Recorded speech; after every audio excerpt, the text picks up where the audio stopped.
From the depths of his dungeons, Kairos tends to his collection. Placental sacs fall down from the ceiling, enclosing mysterious creatures. The archivist's task never ends. A howl, a bear, a man, a monster. Who is going to collect next?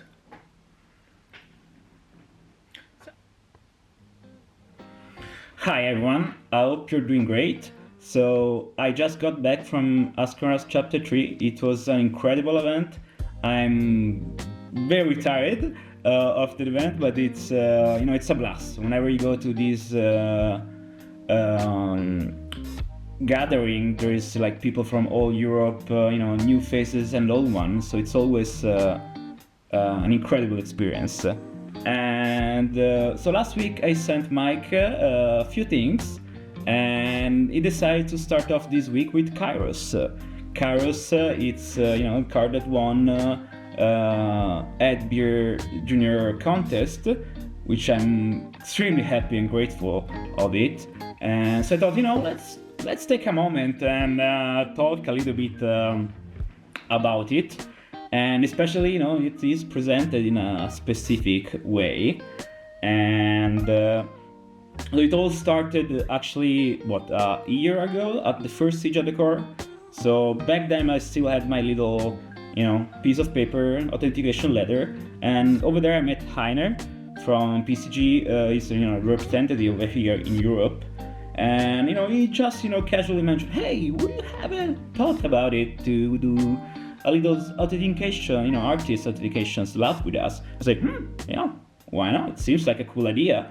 But, back then I didn't really have anything special for it. So I said, let's keep in touch.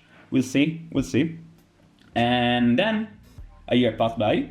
I was there back in 2026. And it was before, the announcement. And I had Kairos with me. And I thought, Kairos is special. I submitted it for the contest. It's the first, not the first. It's Dragon Lord card, which is, it's something very unique. It's something that not everyone has. It's especially back then. It was very difficult for us in Euros to get those cards, right? So I said, let's do the first lab with my signature on with the Kairos.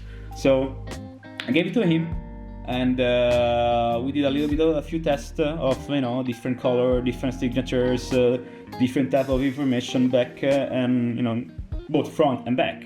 And that's the result of it, which I'm quite happy. I hope you all like it. I think it's very cool things to do and to showcase authors. Now this is, of course, it's a minion. It's something that I'm more fond of for the avatar, so that in case you decide to play with it, it has that little nice slab of it on it.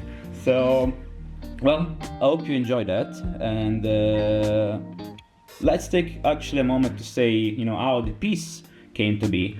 So to get it, with a friend of mine, Marco, with whom I travel a lot to play games, events around Europe, we went to the Crossroad because it was a way for us to get the Dragonlord set.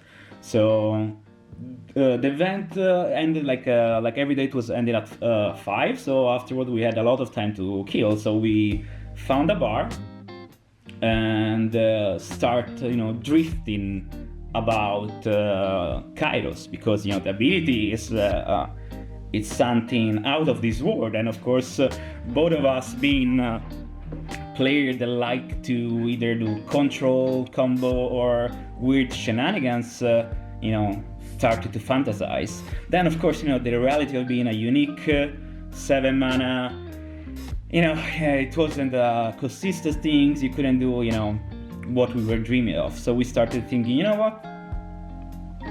what is an avatar that create minion for free? And so Druid came, of course, to our attention, because back then it was the bad boy of the moment, I would say. So none of us actually were Druid player, so we never really tested on, but we were, playing around with the idea. You have Tony, then you play Kairos, flip, get Bruin, Kairos die, then you go back to the previous form and you get another Bruin. But I don't know, this was a nice, fun idea.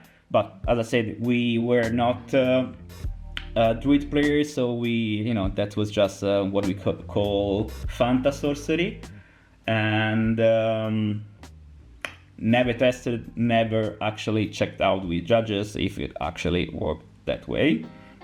But anyway, from that incipit of like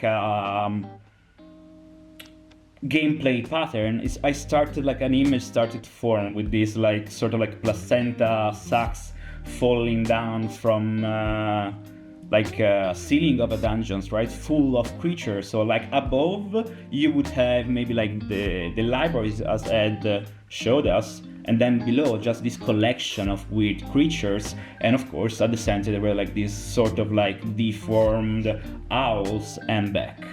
And so yeah, that's a little bit an insight on how the piece came to be.